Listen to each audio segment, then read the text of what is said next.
아, 여러분 이탈리아의 위대한 시인 단테를 아마 아실 겁니다. 그가 쓴 불후의 명작이 바로 신곡이라는 책인데요. 이 신곡에는 이제 지옥편이 등장합니다. 단테가 묘사한 이 지옥은 바로 이쪽 편에 있는 깔때기 모양의 여기에 이제 지옥을 형성하고 있는 그런 모습인데요. 이제 죄질이 나쁠수록 더 밑바닥으로 이렇게 떨어지는데 우리가 보통 생각하기에 지옥의 가장 밑바닥은 어떤 것으로 되어 있다고 생각합니까? 아마도 펄펄 끓는 용암과 같은 아주 뜨거운 지옥이 기다리고 있다라고 그렇게 생각을 하는데 이 단테의 상상력은 좀 다릅니다. 지옥의 가장 밑바닥 9번째 구역이 이 코키투스라는 곳인데요. 이곳은 불바다가 아니라 바로 모든 것을 꽁꽁 얼어붙게 만드는 얼음 호수다라고 그렇게 설명하고 있습니다. 좀 이상하죠? 지옥의 끝이 왜 얼음 호수일까? 단테는 아주 깊은 통찰을 던지는데요. 사랑은 따뜻한 것이요, 신뢰는 온기를 내는 것인데 누군가가 배신하는 순간 인간의 심장은 가장 싸늘하게 얼어붙는 것이 되죠. 그래서 이 배신은 우주에서 가장 냉정한 것을 경험하는 순간이다. 이렇게 단테는 규정을 짓고 있습니다. 그렇죠. 사실 우리가 사람들에게, 믿었던 사람들에게 배신을 당하는 순간 우리 몸도 마음도 다 얼어붙고 그래서 더 이상 나도 사람을 사랑도 신뢰도 하고 싶지 않는 얼음 인간, 냉동 인간으로 그렇게 우리를 만들어버리는 특징이 있습니다. 그래서 단테는 인간의 죄 중에서 가장 끔찍하고 무서운 죄를 배신이라고 이렇게 보았습니다. 그렇다면 이 얼음 지옥의 가장 맨 끝자락에는 누가 있을까요? 바로 하나님을 배신한 사탄, 루시퍼가 갇혀 있습니다. 루시퍼는 원래 빛의 천사로 하나님께 지음을 받았지만 교만해서 하나님을 배신한 원흉이었습니다. 그리고 이 루시퍼, 악마의 입에 가장 역사상 끔찍한 배신자 3명이 물려 있는데 그 중에서 가장 고통스럽게 이 악마에게 계속 씹히고 있는 사람이 있다면 그가 바로 은30세겔에 예수님을 팔아넘긴 가룟 유다다, 이렇게 이야기하고 있습니다. 오늘 우리가 읽은 이 요한복음 18장은 바로 이 차갑게 얼어붙은 배신의 밤을 우리에게 생생하게 보여주고 있습니다. 예수님은 가장 가까이 했고 3년 반 동안이나 신뢰하고 이 사랑하는 제자들에게 마지막 날 철저하게 버림을 받으시고 이 체포되신 예수님을 보자마자 제자들은 스승을 버리고 뿔뿔이 흩어져 도망하고 말았습니다. 특별히 유다는 이 스승을 배신하고 은30세겔에 팔아 넘겼을 뿐 아니라 수제자라고 일컫는 베드로는 이 스승을 3번이나 모른다 부인했습니다. 정말 예수님의 입장에서는 뼛속까지 시린 배신의 밤을 경험하고 있고 정말 배신이 지배하는 그 밤이었던 것이었어요.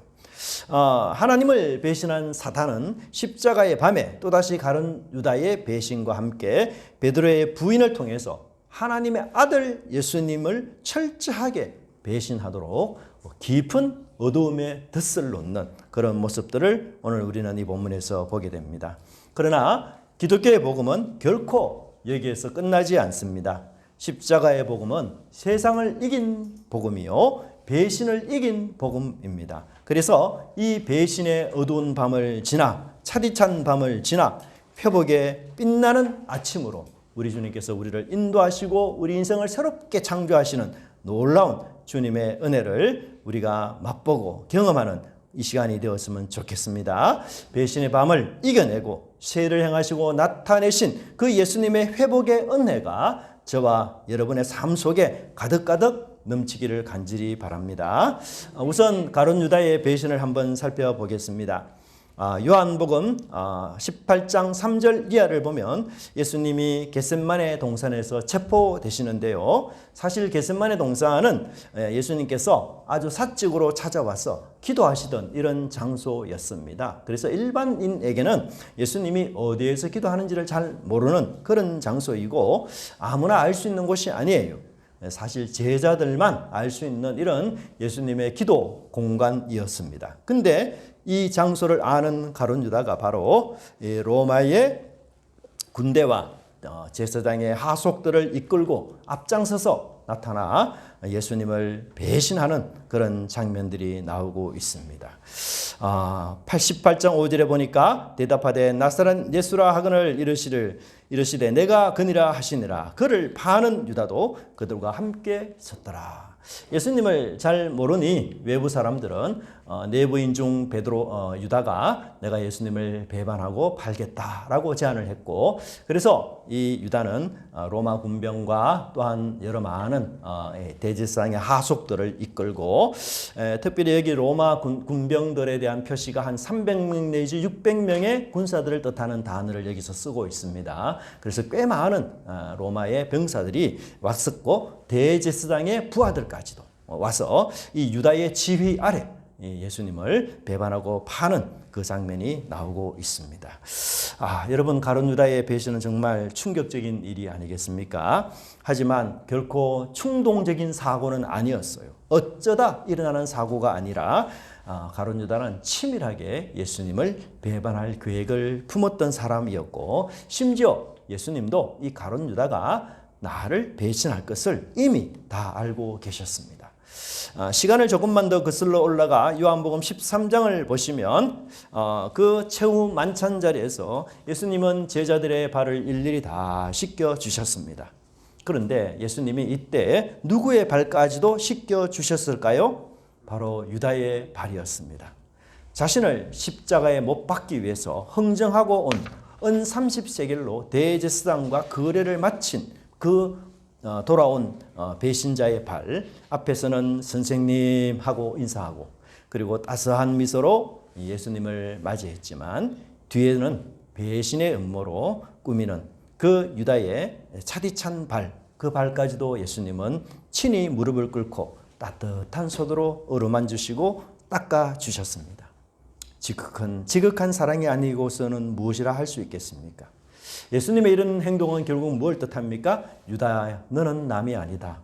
너는 관로밖에 사람이 아니다. 너는 아직도 내 식구요, 또 내 사람이다.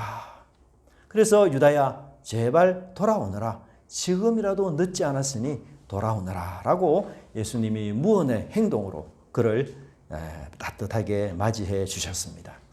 두 번째, 예수님은 최후 만찬 자리에서도 예수님은 마지막 기회를 또 주셨습니다.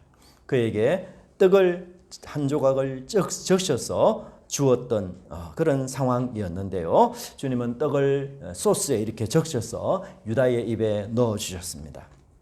근데 이 당시 중동 문화에서 주인이 손님에게 이게 떡을 이렇게 소스에 적셔서 주는 것은 최고의 우정과 예우를 뜻하는 굉장히 존경하는 표현입니다.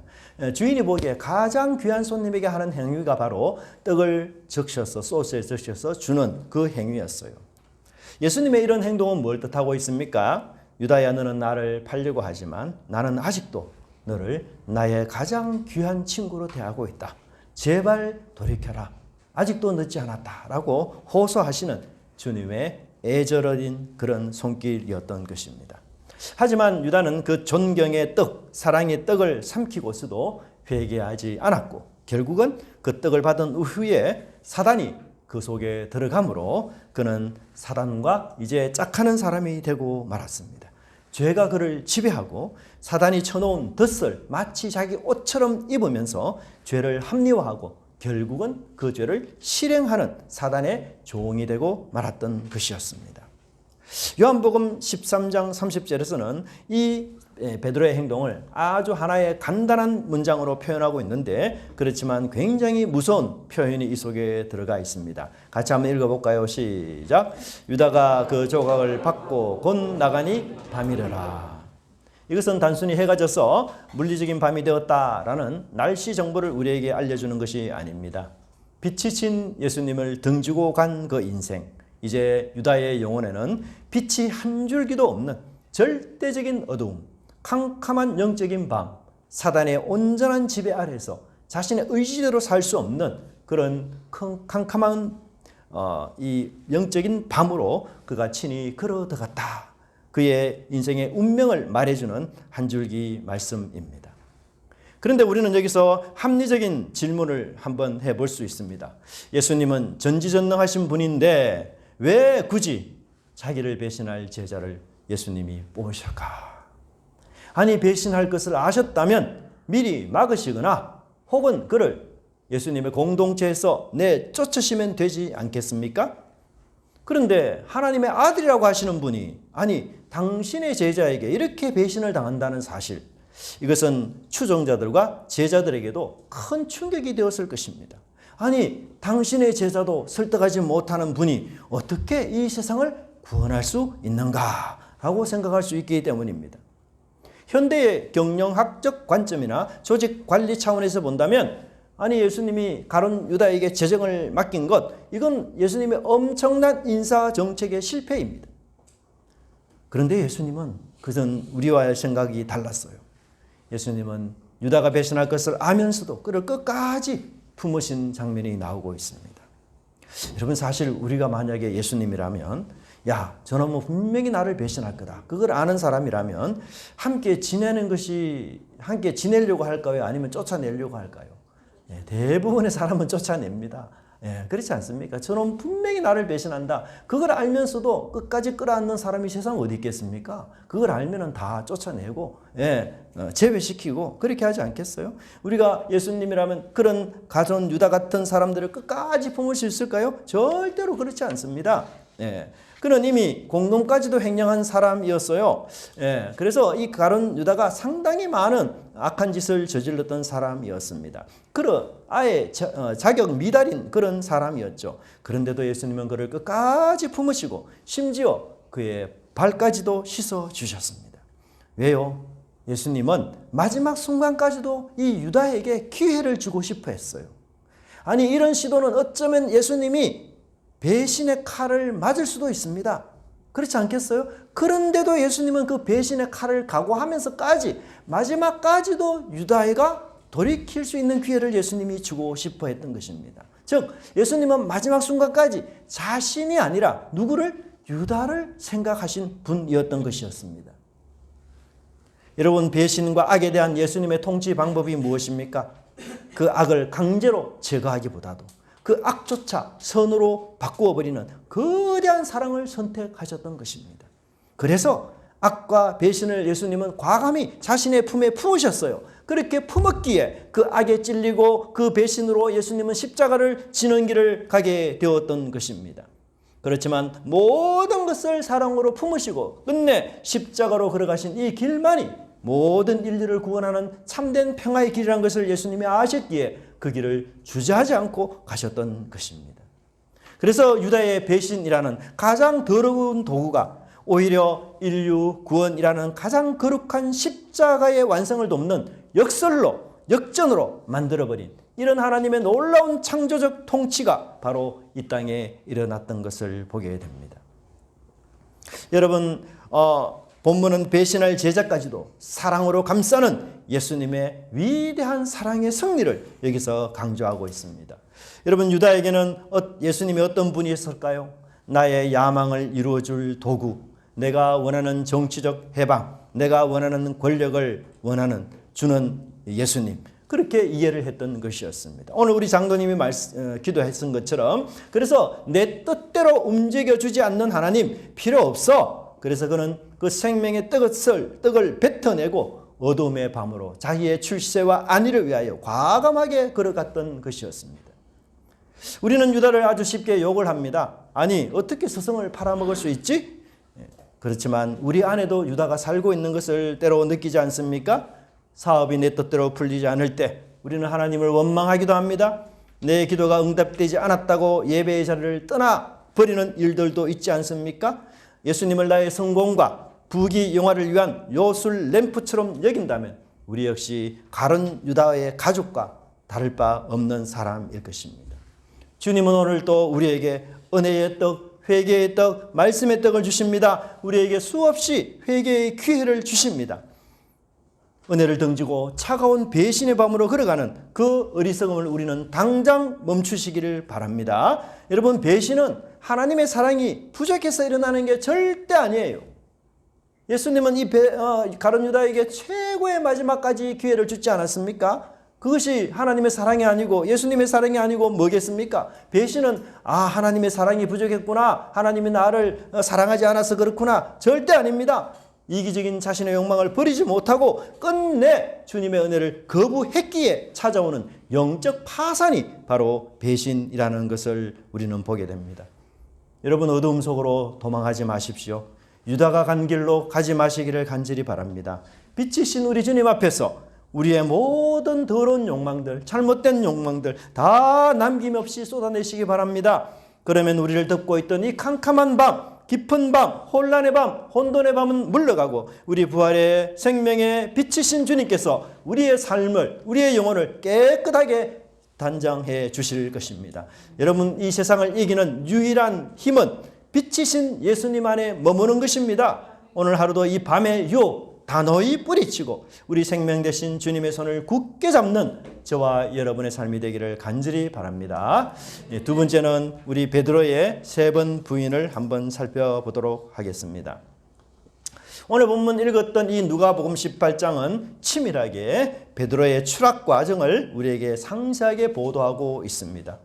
대제사장의 집 안에는 예수님이 계시고 그 집 밖에는 베드로가 있습니다. 대제사장의 집 안에서 예수님은 체포된 상태로 계십니다. 그러나 집 밖에 베드로는 아주 자유로운 상태입니다. 그러나 두 분 모두 신문을 받고 있습니다.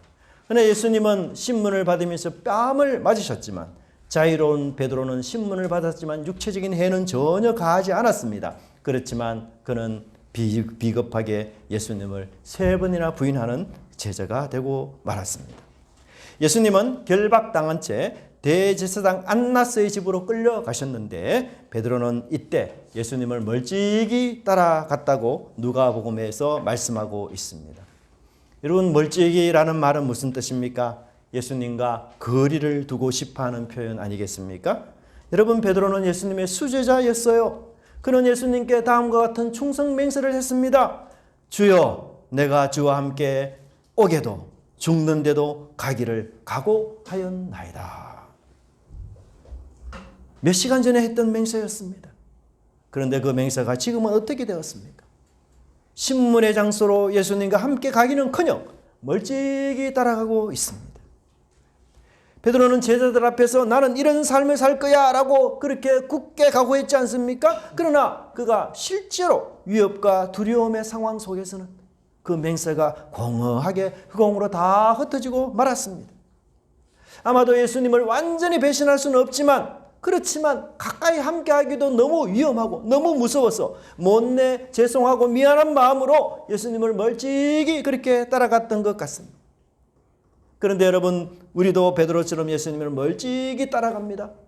예수님 때문에 손해가 되고 예수님 때문에 어려움에 처하고 말씀 때문에 힘이 들면 잠시 예수님과 떨어져서 멀찍이 말씀을 잊고 예배를 잊고 그렇게 살아가기를 원할 때가 많지 않습니까? 말씀 순종하기가 불편하면 말씀과 거리를 둡니다. 당장의 이익과 탐욕을 포기하기엔 너무 힘들어서 경건 대신 이익을 선택하고 내가 예배는 빠질지언정 이익은 먼저 챙겨야 된다라고 그렇게 선택하는 우리가 아닙니까? 그래서는 안 됩니다. 그렇게 멀찍이 따라가다가는 나도 모르게 베드로처럼 예수님을 부인하는 길로 빠질 수도 있기 때문입니다. 예수님을 바짝 쫓아야 합니다. 나를 위해 십자가를 지신 예수님 아닙니까? 나의 구원을 위해 몸과 살을 다 내주신 예수님 아닙니까? 그런데 어떻게 내 이익, 내 알량한 편리, 내 어려움 때문에 예수님을 멀찍이 따라갈 수 있겠습니까? 여러분, 지금 우리가 예수님 멀찍이 따라가고 있다면 다시 예수님을 가까이에서 예수님과 함께 사는 은혜가 있기를 바랍니다. 주를 위하여 죽는 것도 주와 함께 죽는 것도 그것이 결국은 사는 길입니다. 그러나 나 살겠다고 예수님 멀리하는 것은 결코 내가 살지 못할 어둠의 길로 간다는 것 꼭 기억하시기를 간절히 바랍니다. 베드로는 대제사장과 친분이 있었던 다른 제자, 여기 본문에 나오는 다른 제자는 요한을 뜻하고 있습니다. 이 요한의 도움을 받아서 간절히 뜰 안으로 들어가게 됩니다. 그때 갑자기 문을 지키는 여종 하나가 베드로를 빤히 쳐다보면서 이렇게 질문을 합니다. 문 지키는 여종이 베드로에게 말하되, 같이 한번 읽어보겠습니다. 너도 이 사람의 제자 중 하나가 아니냐 하니 그가 말하되 나는 아니라. 지금 여러분 이 베드로를 신문하는 분이 누구입니까? 대제사장도 아니요, 칼을 든 로마 군인도 아닙니다. 그저 문 지키는 어린 여종에 불과합니다. 뭐 공식적인 신문도 아니에요. 그냥 지나가다가 여종이 궁금해서 툭 던진 질문입니다. 그런데 베드로는 여기서 뭐라고 대답합니까? 나는 아니라. 화들짝 놀라며 잡아댑니다. 불과 몇 시간 전만 해도 베드로는 예수님 앞에서 주님, 저는 주와 함께 죽는데도 가겠습니다 라고 호언장담했던 그가 너무나 어이없고 너무나 허무하게 무너지고 말았습니다. 그가 3년 반을 예수님을 따라다녔던 사람 아닙니까? 그런데 그 3년 반의 신앙생활이 지금 물거품처럼 와르르 다 무너지고 있어요. 베드로에게 너무너무 큰 수치요. 정말 베드로는 내가 내 정신이 아니었구나, 그렇게 생각할 만큼 어리석은 결정을, 어리석은 말을 내뱉고 있었습니다. 그의 육신은 비록 자유로웠지만 그러나 죽음에 대한 두려움 때문에 보이지 않는 그 죽음에 대한 두려움의 밧줄에 꽁꽁 묶여 그는 비참한 노예가 되어서 주님을 모른다라고 부인하고 말았던 것입니다. 여러분, 베드로만 그럴까요? 우리도 역시 목숨에 위협이 있고 두려운 상황을 만나게 되면 이기주의적인 자가 될 수밖에 없습니다.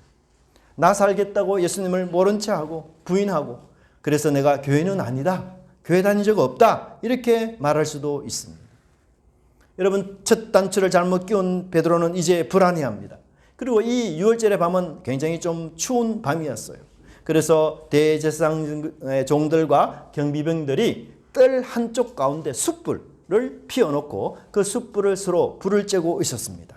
베드로도 그들 틈에 슬쩍이 끼어 들어가서 그 따뜻한 불을 쬐기 위하여 들어갔습니다.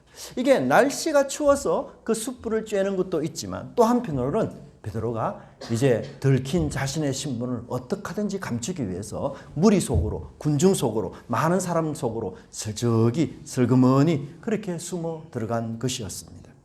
근데 그때 다시 또 한 사람이 묻습니다. 시몬 베드로가 서서 불을 쬐더니 사람들이 묻되, 같이 보겠습니다. 시작. 너도 그 제자 중 하나가 아니냐? 베드로가 부인하여 이르되 나는 아니라. 베드로의 두 번째 부인입니다. 이제는 혼자가 아니라 여러 사람들이 보는 앞에서 그는 부인했습니다. 베드로는 첫 번째 거짓말을 합리화시키기 위해서 두 번째는 더 강하게 부인해야 했습니다. 나는 아니라, 나는 결단코 아니라, 너희들 착각했다, 너희들 잘못 봤다, 나는 결단코 아니다 라고 그렇게 부인했습니다. 여러분, 한 번을 부인하니 두 번 부인하기는 쉽지 않습니까? 한 번 죄를 지으니 두 번째 죄를 짓기는 더 쉬워요. 누구에게나 한 번 죄 짓는 게 어려워요. 그러나 여러분, 딱 한 번 죄 지어 보십시오. 그 다음부터는 고속도로가 됩니다. 너무 쉽고 자동적으로 죄를 지어요. 야, 한 번 부인한 것 끝까지 발뺌하자, 그 생각 때문에 계속해서 부정하는 것입니다. 하지만 실수는 한 번으로 속합니다. 여러분, 두 번, 세 번 실수는 실수가 아니에요. 의도적인 것이에요. 정신을 차리고 돌아와야 합니다. 이 의도적인 죄가 되지 않도록 그 당시 회개하고 돌이켜야 합니다. 베드로가 머무적하는 사이에 치명적인 정인 한 사람, 인물이 또다시 등장하는데, 그는 바로 대제사장 말고의 친척이었습니다. 이 사람은 베드로에게 귀가 잘린 사람이었어요. 베드로가 예수님을 잡으려는 사람들 틈에 있다가 품에서 날카로운 칼을 꺼내어서 잡으려는 사람의 머리를 치려고 했는데 그 사람이 피하는 바람에 그의 귀가 잘렸습니다. 그 사람 이름이 바로 말고였어요. 근데 이 현장에 말고의 친척되는 사람이 있었어요. 완벽한 목격자 아닙니까? 말고 친척의 정인이에요. 빼도 박도 못하는 상황입니다. 하지만 여기서 또다시 베드로는 부인합니다. 그런데 여기 중요한 단어 하나가 나오고 있습니다. 바로 그 사람과 함께라는 말입니다. 이 그 사람은 누구를 뜻합니까? 예수님이에요. 주와 함께라는 단어입니다.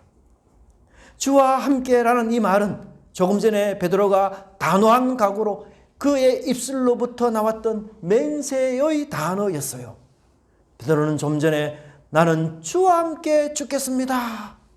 그렇게 고백했던 베드로였어요. 그러나 이제는 그는 주와 함께 있었다는 말을 부정하고 있습니다.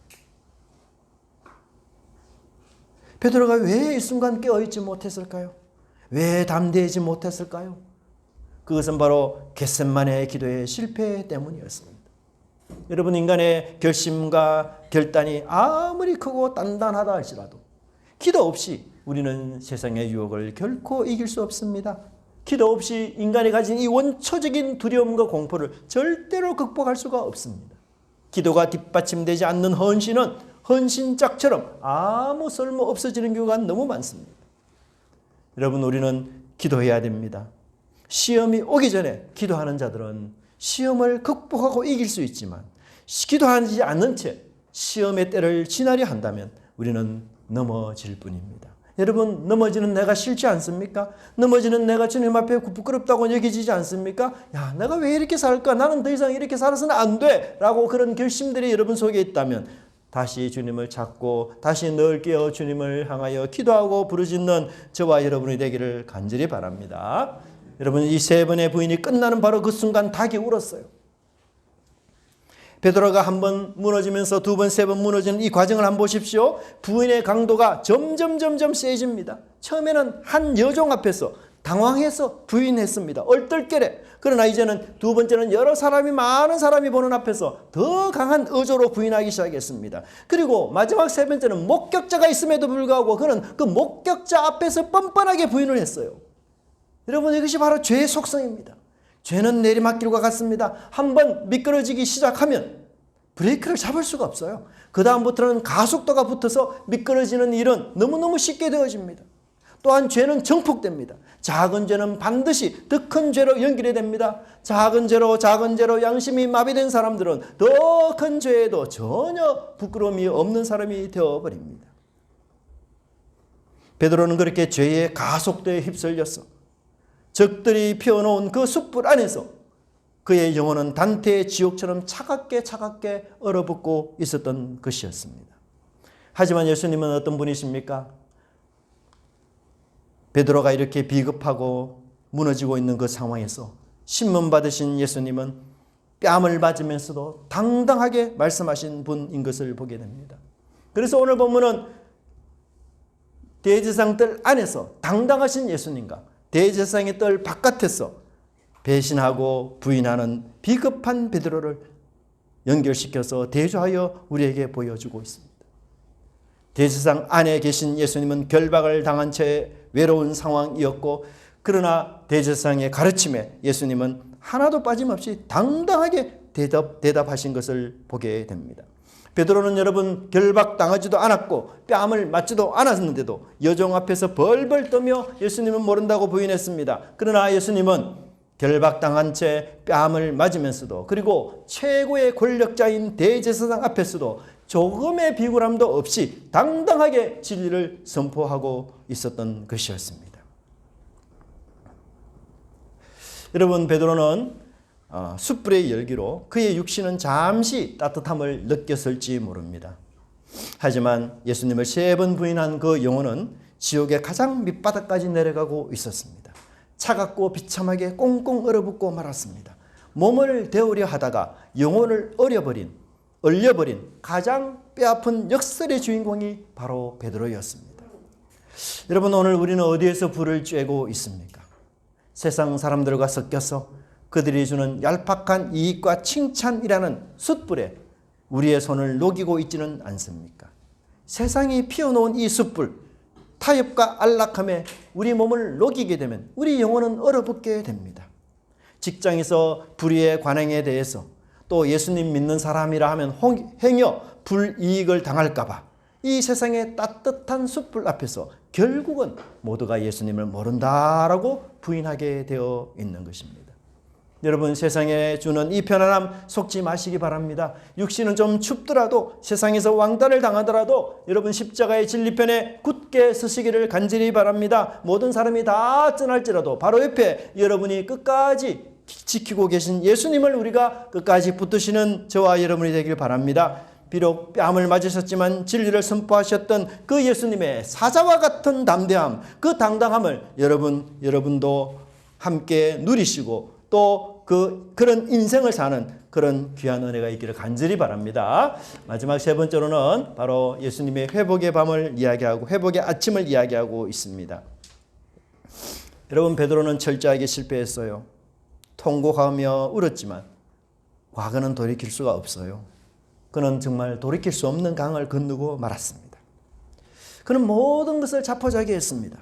그래서 다시 옛 직업인 업으로 돌아가서 갈릴리 바다에서 그물을 또 던졌습니다. 하지만 밤새 수고했지만 그의 그물은 빈 그물이었습니다. 21장 3절에 보면 배에 올랐으나 그날 밤에 아무것도 잡지 못하였다라고 말하고 있습니다. 허무요 텅 빈 인생이었습니다. 그의 텅 빈 영혼의 모습들을 그대로 보여주는 것이 아닙니까? 그런데 이때 놀라운 일이 일어났습니다. 부활하신 예수님이 갈릴리 바닷가로 친히 찾아오셨던 것을 보게 됩니다. 예수님은 21장에 날이 밝은 아침, 예수님은 밤새 추위와 함께 배고픔에 지쳐 있는 이 제자들을 위해서 예수님은 바닷가에 따뜻한 불을 피워 놓으셨습니다. 그런데 성경은 이 불을 정확히 숯불이라고 기록하고 있습니다. 즉 대제사장이 떠오르 있었던 그 불과 똑같은 단어였습니다. 주님은 그 숯불 위에 생선을 굽고 떡을 준비하여 제자들의 지친 육신을 회복시키기를 원했던 것이었어요. 베드로가 물에서부터 육지로 올라왔을 때 주님이 피워놓은 그 숯불을 보면서 베드로는 어떤 생각이 들었을까요? 내가 대제사장의 숯불 앞에서 3번이나 모른다고 저주했던 그 끔찍한 밤이 베드로의 마음에 떠올랐을 것입니다. 베드로는 이 숯불 트라우마가 있었을 것이에요. 내가 그 숯불 앞에서 주님을 이렇게 배신하고 부인하다니. 예수님은 베드로와 대면한 이후에 가장 먼저 그의 이름을 불러주셨습니다. 뭐라고 불러주셨겠어요? 이 배신자 베드로야, 변절자 베드로야. 그게 아니었어요. 요한의 아들 시몬아. 이렇게 예수님이 불러주셨습니다. 이것은 굉장히 놀라운 은혜입니다. 왜요? 위기의 밤 신문의 현장에서 베드로는 자기 살기 위해서 예수님을 뭐라 불렀습니까? 나는 이 사람을 모른다. 그렇게 그가 예수님을 향해서 이 사람이라 그 사람이라 이렇게 칭해했어요. 사랑하는 예수님의 이름을 예수님이라고 부르지도 않았습니다. 그 사람 철저하게 타자화시켜서 그렇게 이야기했던 베드로의 입술이었어요. 나는 예수님과 관계를 단절하겠다라고 선포한 것이었어요. 그런데 예수님은 이 베드로의 이름을 그대로 온전히 불러주셨습니다. 요한의 아들 시몬아라고 불러주셨습니다. 베드로는 자신의 위기 앞에서 주님을 이 사람이다 불렀지만 예수님은 그런 베드로에게 찾아오셔서 다정하게 그의 이름 전체를 온전히 불러주셨던 것이었습니다. 따뜻한 아침을 먹은 이후 주님은 숯불 가운데서 베드로에게 3번을 물으셔요. 요한의 아들 시몬아, 내가 나를 사랑하느냐? 여러분, 예수님이 왜 이렇게 3번을 물으셨을까요? 3번 부인했던 베드로의 입술로 3번의 사랑 고백을 하기 위함이었습니다. 그 베드로의 혀에 묻혀있는 거짓말의 독을 온전한 사랑 고백으로 예수님은 해독시켜주기 위해서 그에게 3번의 신앙 고백, 사랑의 고백을 원했던 것이었습니다. 그리고는 예수님은 말씀하셨어요. 내 양을 먹이라. 우리 주님은 배신자의 상처를 치료하는데 그치지 않았습니다. 그 상처를 가지고 이제 위대한 목양의 사명을 바꾸어 주셨어요. 상처를 상급으로, 상처를 별로 만들어 주신 것이었습니다. 여러분, 일본에는 이 킨츠키라는 도자기 수리법이 있습니다. 이 도자기가 원래는 깨어져요. 깨어진 도자기를 보통 우리 같으면 그냥 버리지 않습니까? 근데 일본 사람들은 이 깨어진 도자기 파편들을 하나하나씩 이렇게 붙이는데 이 갈라진 틈을 그냥 붙이는 게 아니고 금으로 이렇게 다 붙여요. 그래서 이 수리가 다 끝나고 나면 깨어지기 전보다도 훨씬 더 아름답고 훨씬 더 가치 있는 예술품으로 저렇게 재탄생하는 것입니다. 깨어진 자리, 흉터의 자리가 이제 가장 빛나는 보석과 같은 별이 빛나는 그런 아름다운 장식이 되는 것입니다. 사랑하는 성도 여러분, 우리도 살다 보면 베드로처럼 실패하지 않습니까? 아니, 매일 넘어진다 말해도 과언이 아닐 것입니다. 어떨 때는 죄의 유혹에 넘어가서 우리 주님을 부인하기도 하고 주님과 거리를 두고 싶어 하기도 하고 내 혈기를 이기지 못해 십자가를 내팽겨치기도 하고 때로는 죄의 가속도가 붙어서 정신없이 무너질 때도 있습니다. 그럴 때 사단 마귀는 우리에게 정죄의 목소리를 외칩니다. 야, 너 같은 놈이 무슨 예수쟁이냐? 너는 목사 자격 없어. 너는 성도 자격 없어. 포기해. 하지만 여러분 속지 마십시오. 주님은 실패한 우리를 정죄하기 위하여 그 아침에 달려오신 분이 아닙니다. 상처받고 웅크린 당신의 삶의 한복판에 찾아오셔서 따뜻한 은혜의 숯불을 피워놓고 밥을 지으시며 여러분을 기다리시는 분이십니다. 와서 밥을 먹어라. 그리고 내가 너를 얼마나 사랑하는 줄을 아느냐. 너도 나를 사랑하는 줄을 너가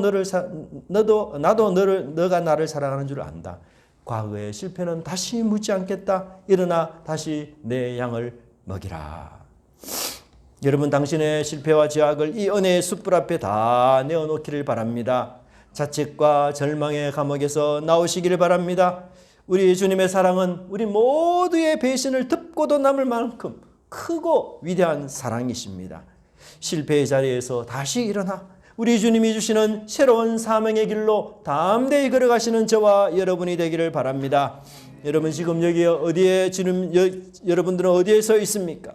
혹시 내 욕망을 채우기 위해서 가룟 유다처럼 계산기를 두드리며 예수님을 팔 기회를 엿보고 있지는 않습니까? 아니면 세상이 주는 그 얄팍한 안락한 숯불 앞에서 예수님을 모른다고 말하며 예수님을 멀쩡히 하면서 이렇게 살아가고 있지 않습니까?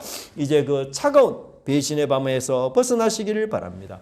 갈릴리 해변에서 생명의 아침을 여시는 우리 주님께로 달려가십시오. 그래서 우리 주님이 피워놓으신 그 용서의 사랑의 숯불 앞에서 우리의 영혼들, 우리의 무너진 마음들이 새롭게 건축되고 새로워지는 그런 은혜가 있기를 간절히 바랍니다.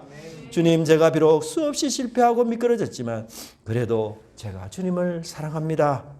이 진실한 고백 하나만으로 주님은 충분합니다. 우리를 끝까지 포기하지 않으시고 마지막까지 우리를 회복시키시며 일으키시는 그 은혜의 주님의 손안에 여러분의 인생을 맡기시고 주님께 달려가는 귀한 날들이 되기를 간절히 바랍니다. 기도하겠습니다. 하나님, 상한 갈대를 걷지 아니하시고 꺼져가는 등불도 끄지 아니하시는 우리 자비로우신 하나님, 가룟 유다와 베드로의 부인과 가룟 유다의 배신을 살펴보면서 부끄럽고 어리석은 또 위선적인 연약한 내 모습을 보며 아버지 하나님 죄송하고 부끄러울 뿐입니다. 주님, 저희들의 연약함을 긍휼히 여겨 주시옵소서.